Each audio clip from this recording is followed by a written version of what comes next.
Concluimos el tiempo de Navidad viendo a Jesús en el río Jordán con Juan Bautista haciendo una manifestación de Dios en toda su plenitud. Quédate con nosotros en Paseo por el Evangelio. Vamos a hacer el análisis bíblico del Evangelio que leemos en la Santa Misa y será muy interesante.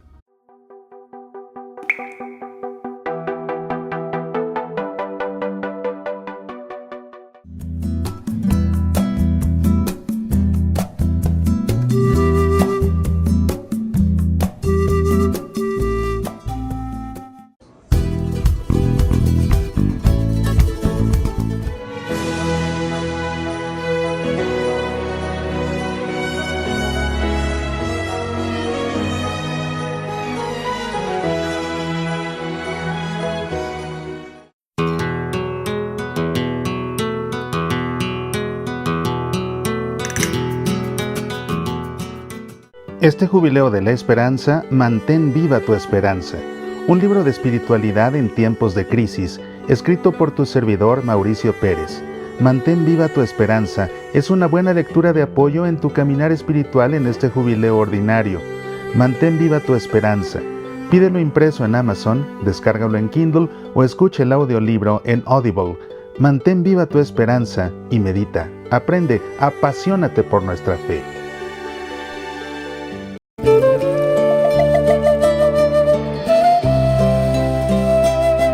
El tiempo de Navidad concluye con la celebración del bautismo del Señor en el Jordán. En este caso, siendo que estamos en el ciclo litúrgico C, en la Santa Misa leemos el Evangelio según San Lucas. Vamos a hacer la lectura del Evangelio como lo leemos en la Santa Misa y después procederemos a realizar su análisis bíblico para terminar con un momento de oración. Antes que otra cosa, te invito a que nos pongamos en presencia del Padre y del Hijo y del Espíritu Santo. Amén. En esta ocasión el Evangelio nos cuenta lo siguiente.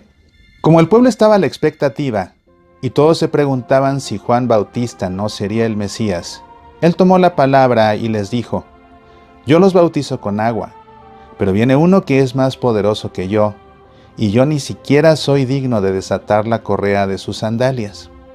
Él los bautizará en el Espíritu Santo y en el fuego. Todo el pueblo se hacía bautizar y también fue bautizado Jesús. Y mientras estaba orando se abrió el cielo y el Espíritu Santo descendió sobre él en forma corporal como una paloma. Se oyó entonces una voz desde el cielo: Tú eres mi Hijo muy querido, en quien tengo puesta toda mi predilección. Este es el Evangelio que leemos en la Santa Misa en esta fiesta del bautismo del Señor en el Jordán.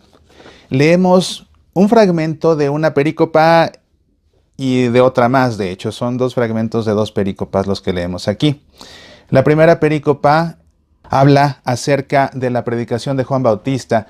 La segunda perícopa habla acerca del bautismo de Jesús. El contexto amplio, vamos ubicando este texto en su contexto, es el principio del Evangelio de Lucas que habla acerca de la vida adulta de Jesús. El Evangelio lo podemos dividir en dos. Primero, un Evangelio de la infancia, que ya lo hemos leído y que termina con Jesús cuando se pierde y es encontrado por sus padres en el Templo de Jerusalén, pasaje que leímos en la fiesta de la Sagrada Familia en este tiempo de Navidad. Y ahora, la segunda parte del Evangelio arranca con esta preparación de Jesús para su vida pública, con la predicación de Juan Bautista, ahora con el bautismo de Jesús en el río Jordán. El contexto inmediato, en este caso se trata nada más de la perícopa posterior, dado que es el inicio de esta nueva gran sección del Evangelio. ¿Podría alguien opinar que el contexto inmediato es el Evangelio de la infancia? Pues bueno, quizás hasta desde un punto de vista litúrgico, dado que con esta fiesta del bautismo culmina lo que sería la infancia de Jesús, pues alguien lo pudiera entender así. Desde un punto de vista bíblico, quizás siendo más estrictos, el contexto inmediato realmente solamente sería la perícopa posterior, porque como que ya desde un punto de vista narrativo se pierde la secuencia entre lo que fue el Evangelio de la infancia, pasan muchos años de Jesús en los cuales no sabemos nada y ahora nos lo volvemos a encontrar ya de adulto en las aguas del río Jordán, de manera que, siendo más estrictos, podríamos decir que el contexto inmediato es simplemente la siguiente perícopa en la que Lucas presenta una genealogía de Jesús. En los evangelios encontramos dos genealogías. Mateo presenta una genealogía, Lucas presenta otra. En el caso de El evangelista Mateo es una genealogía descendente. Él reparte la genealogía de Jesús en 3 grupos de 14 para sumar 42 generaciones que desembocan en Jesús, y todo esto vincular a Jesús hacia el rey David. En el caso de Lucas, él su genealogía la desarrolla en sentido inverso para llegar desde Jesús hasta Adán, y así vincularlo con toda la humanidad. Algo que viene, a fin de cuentas, como una secuencia, como una continuación de lo que sucede cuando Jesús es bautizado en el Jordán. Vamos a ver qué es lo que sucede aquí en un momento. Los actores que intervienen en estas pericopas, por supuesto, son el pueblo que iba a ser bautizado por Juan Bautista que los bautizaba, Jesús que viene a ser bautizado también junto con todo el pueblo, Dios Padre que se manifiesta desde aquella nube en el cielo con su voz, y el Espíritu Santo que desciende en forma de paloma. Vamos a hacer el análisis de esta pericopa, o de estas pericopas, o de estos fragmentos de pericopas, porque ni siquiera son completas, sobre todo la primera. Vamos a hacer el análisis versículo a versículo, según el texto nos es presentado en esta ocasión en la Santa Misa. Dice así: como el pueblo estaba a la expectativa, es decir, el pueblo ya está esperando la llegada del Mesías, es a lo que se refiere. Eran tiempos en los que el pueblo con mucha fuerza estaba esperando la venida del Mesías. No podría ser de otra forma. Sin ellos realmente saberlo, sospecharlo, había llegado ya la plenitud de los tiempos. Es decir, este era el tiempo más propicio en el plan de la salvación para que el Hijo de Dios se encarnara. No antes, no después. Esto sucede en este momento oportuno según el plan de Dios. Es lo que conocemos como la plenitud de los tiempos. El pueblo ya estaba a la expectativa, pues, de este Mesías, y todos se preguntaban si Juan Bautista no sería el Mesías. Él tomó la palabra y les dijo: yo los bautizo con agua. El ministerio de Juan Bautista debió ser muy importante y muy impresionante para la gente. La forma como él hablaba los llevaba a querer convertirse, y por querer convertirse era que permitían o le pedían incluso a Juan que los bautizara. De ahí que estaban ellos tan impresionados con las enseñanzas de Juan, y con su manera de hablar tan firme, tan contundente, tan valiente. Incluso le costó la vida su forma de hablar eventualmente cuando se puso a criticar abiertamente al rey Herodes por vivir en adulterio, que la gente estaba impactada con él, lo veían como una persona muy fuerte dentro del pueblo, y de esa manera pensaban que él pudiera ser el Mesías. Por eso dice aquí: y todos se preguntaban si Juan Bautista era el Mesías. Él tomó la palabra y les dijo: yo los bautizo con agua. La práctica del bautismo no nace con Juan Bautista, ni era propia únicamente de él. Había otros pueblos que tenían también la costumbre de bautizar, y los bautismos se hacían con diferentes propósitos. En este caso, en el caso de Juan Bautista, el propósito del bautismo era lograr la conversión de las personas.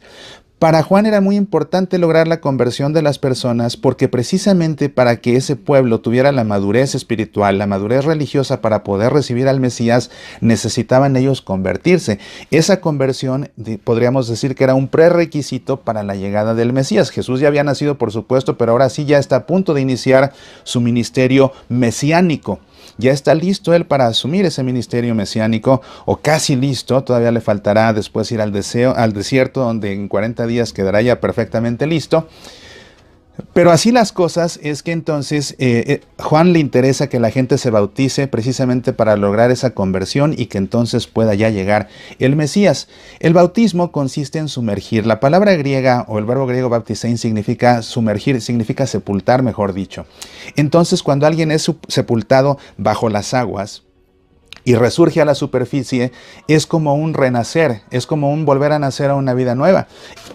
Y para las personas que se sometían a este bautismo, era a nivel experiencia, realmente una experiencia en la que ellos sentían ese renacer, porque, pues imagínate, cuando eran sumergidos bajo las aguas, Juan los tomaba de la cabeza, los sumergía en el agua, debajo del agua no podían respirar, esa es la experiencia. Y al emerger a la superficie nuevamente, tomaban una bocanada de aire por instinto, y ese sentirse de nuevo que se llenaban de aire era sentir como un volver a la vida, como un renacer, y de esta manera la experiencia del bautismo pues era una experiencia de conversión hacia una vida nueva. Eso era lo que le interesaba a Juan. Entonces este bautismo de Juan era un bautismo de conversión como prerequisito para la llegada del Mesías.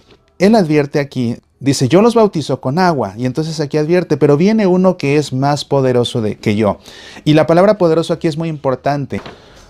Y la razón por la que consideraban que Juan pudiera ser el Mesías es porque lo veían como una persona muy poderosa precisamente. Entonces él advierte que viene alguien todavía más poderoso que yo, y esta palabra poderoso está vinculada con lo que viene después, porque dice, y yo ni siquiera soy digno de desatar la correa de sus sandalias. Estas sandalias que obviamente pertenecen a Jesús, cosa que nosotros ya sabemos a posteriori porque ya sabemos lo que va a suceder después. Esas personas que escuchaban a Juan Bautista no sabían de quién estaba hablando, pero sí entendían esta referencia a las sandalias y también la referencia a alguien más poderoso que Juan Bautista. ¿Por qué? Porque en el pueblo de Dios había una persona, en las diferentes tribus y en los diferentes pueblos, había una persona que asumía un papel muy importante, que era el papel del Goel.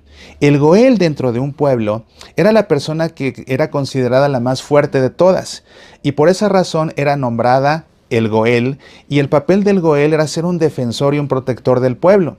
Ahora bien, cuando dentro del pueblo surgía otra persona, otro hombre, bueno, usualmente eran hombres, o si no es que siempre fueron hombres, cuando surgía alguien más que era todavía más poderoso, que era todavía más fuerte o quizás todavía más valiente, y esto pudiera ser o bien porque alguien surgía que era definitivamente y evidentemente más fuerte que el Goel en turno, o bien porque quizás el Goel ya al irse adentrando en años, pues perdía fuerza y vitalidad, y de pronto surgía alguien que por su juventud pudiera resultar más fuerte y en consecuencia más poderoso.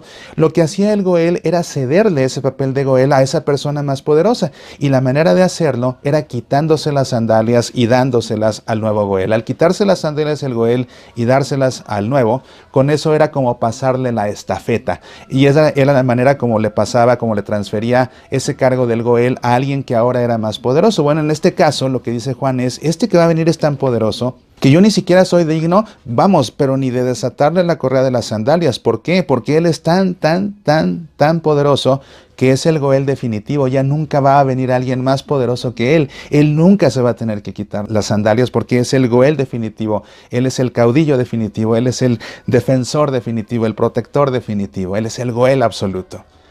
Es alguien tan poderoso, más poderoso que yo ni siquiera soy digno de desatarle esas sandalias, porque nunca se las va a quitar en favor de alguien más. Entonces eso sí lo entendió la gente. Después dice aquí, Él los bautizará en el Espíritu Santo y en el fuego. Aquí vemos claramente cómo este bautismo de Juan, que no es el bautismo definitivo, es un bautismo únicamente humano y que tiene el propósito de lograr la conversión de las personas para que el pueblo esté listo y dispuesto para la llegada del Mesías. A diferencia de este bautismo de Juan, este bautismo de este Goel definitivo, que es el verdadero Mesías, será un bautismo en el Espíritu Santo y en el fuego. Es decir, será un bautismo ya con un carácter divino, un bautismo en el Espíritu Santo. No un bautismo meramente humano como el de Juan, sino un bautismo de carácter divino, porque es un bautismo en el Espíritu Santo, pero además es un bautismo en el fuego, es decir, será un bautismo purificador. Dice después el evangelista que todo el pueblo se hacía bautizar y también fue bautizado Jesús. Aquí vemos cómo Jesús, que es el Emanuel, que es el Dios con nosotros, vino realmente a compartir todo con su pueblo. Por supuesto, menos el pecado, pues él tenía que redimir al pueblo del pecado, y no solo a su pueblo, sino también a toda la humanidad.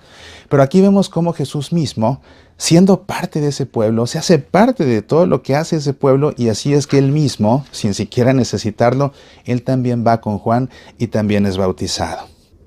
Y mientras estaba orando Jesús, se abrió el cielo. Es decir, después de que fue bautizado por Juan, Jesús entra en un momento de oración. Esto es para nosotros una enseñanza. Por supuesto, el bautismo es un evento importante, es un evento de fe. Y la reacción inmediata, el paso siguiente que toma Jesús después de ser bautizado, es entrar en profunda oración para poder dialogar con su Padre acerca de lo que acaba de suceder, de ese bautismo. Entonces dice Lucas que mientras estaba orando se abrió el cielo. Y aquí vamos a ser testigos de una teofanía, es decir, de una manifestación de Dios. Y Dios se manifiesta en todo su esplendor, porque Dios se manifiesta como Dios trino y uno. Vamos a ver que se manifiesta Dios Padre, el Hijo ya está ahí, y se manifiesta también Dios Espíritu Santo. Se abrió el cielo, clara referencia a Dios.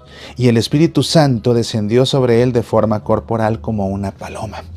Nosotros siempre entendemos al Espíritu Santo representado como una paloma precisamente porque descendió en la forma de una paloma aquí en este caso. Pero ¿por qué no descendió Por ejemplo, en la forma de un águila. El águila también en la escritura es un ave pues muy imponente, porque es el ave que vuela más alto de todas las aves, de manera que el águila es el ave que llega a alcanzar pues el cielo, que es donde habita Dios.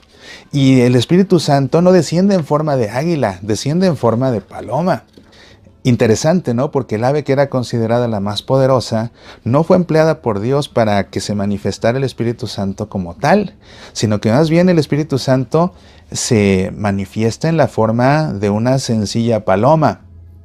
Tampoco se presentó en la forma de un halcón o en la forma de un canario. No, se presenta en la forma de una paloma. Fíjate que las palomas eran para el pueblo de Dios animales sagrados, porque eran los animales que, pues desde el Antiguo Testamento, ya desde las normas prescritas en el Levítico, eran los animales que se ofrecían a Dios en sacrificio. Cuando nacía un niño, por ejemplo, cosa que vemos en la visitación de Jesús, cuando un niño nacía, a los 40 días era presentado al templo de Jerusalén y los papás del niño le ofrecían al sacerdote 2 palomas o 2 pichones. Era lo que tenían que ofrecerle al sacerdote, y el sacerdote los ofrecía en sacrificio. Él los sacrificaba en el altar. Eran 2 porque uno se empleaba para expiar los pecados, como que al matar a esa paloma o a ese pichón, al matar a la primera paloma, en la muerte de esa paloma pues se iba a la muerte de los pecados, es decir, era como una paloma expiatoria, la primera.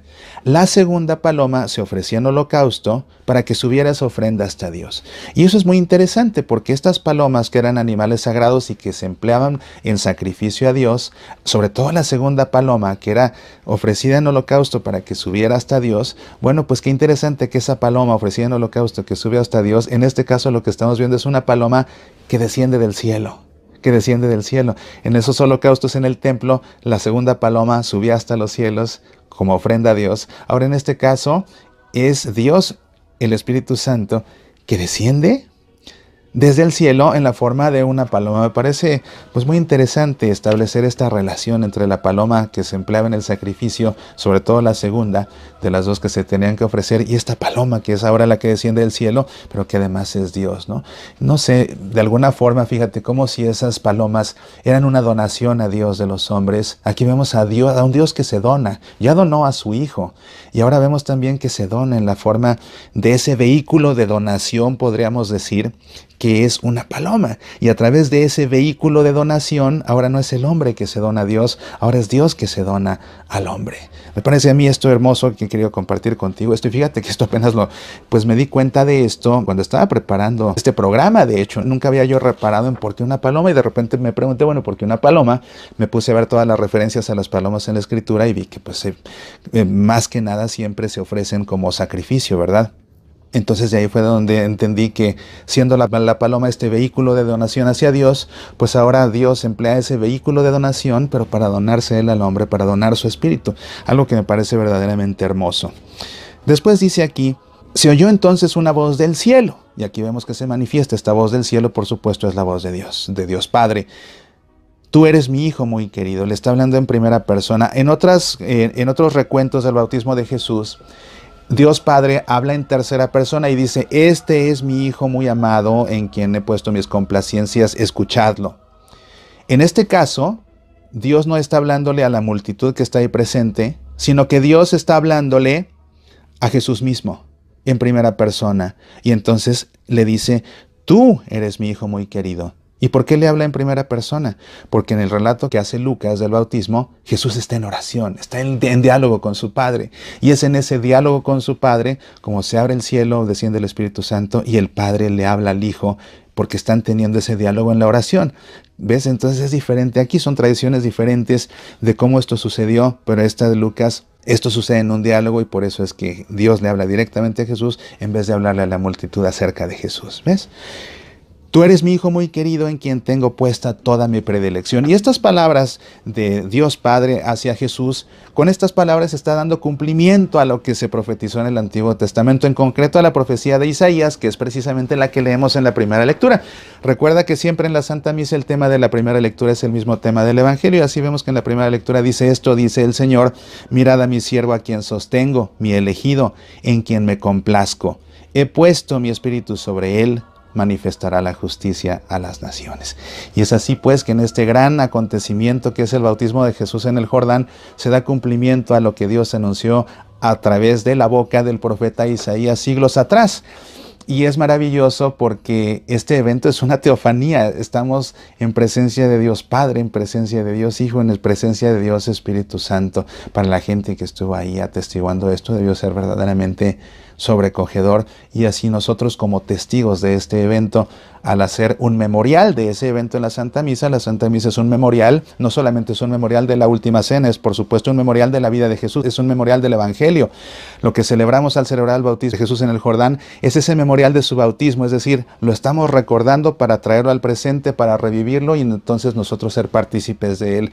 Así que como esa multitud que fue testigo y que también se bautizó para ser convertida, nosotros con ese espíritu de sincera conversión, después sobre todo de haber terminado ya, llegar al final de este hermosísimo tiempo de Navidad, que no se quede para nosotros el tiempo de Navidad en un recuerdo nostálgico de una cena hermosa con familiares a los que quizás amamos, pero solamente tenemos la oportunidad de ver una vez al año, la dicha de las ciudades llenas de colores y luces y flores tan hermosas, los dulces, los regalos, todo eso que hace de esta época tan hermosa, que no se quede para nosotros en un recuerdo nostálgico, que haya sido realmente ocasión de una verdadera conversión y que así ese deseo de convertirnos y ese deseo sincero y auténtico de que el niño Dios en verdad haya nacido en nuestro corazón para nosotros poder renacer a una vida nueva, se concrete aquí en esta fiesta del bautismo, nosotros deseando sumergirnos en esas aguas del Jordán para emerger a una vida nueva, tomar una bocanada de aire que nos revitalice y que nos impulse a vivir como Dios verdaderamente quiere.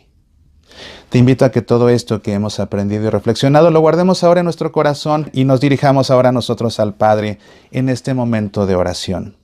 Te invito a que por un instante cierres tus ojos, pongas tu mano sobre tu corazón y en tu interior hagas eco a estas palabras. Queremos ser tus hijos, Señor. Queremos ser tu luz. Queremos tu verdad, Señor. Queremos tu amor. Queremos seguir tus caminos, Señor. Queremos tu vida. Queremos guiarnos por tus palabras, Señor. Queremos sentirnos tuyos. Queremos ser tus colaboradores, Señor. Queremos sentirnos más parte de tu iglesia. Queremos saber más de ti, Señor. Queremos confiar más en ti. Amén. En el nombre del Padre, y del Hijo, y del Espíritu Santo. Amén. Yo, grabando este programa, te digo, fue para mí, al prepararlo, pues fue muy interesante pensar en el Espíritu Santo y la referencia a la paloma. Te invito a que siempre que leas el Evangelio, te preguntes por qué. Te preguntes por qué.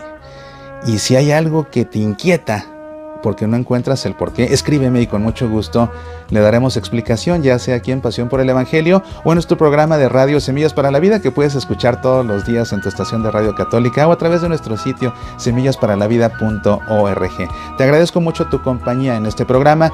Tenemos una cita el próximo fin de semana para seguir ya en el tiempo ordinario, analizando el Evangelio en la Santa Misa y así escuchando la palabra de Dios y sintiéndonos más cerca de Él. Que Dios te bendiga abundantemente y por favor, sé tú mismo una bendición de Dios para aquellos que Dios pone en tu vida.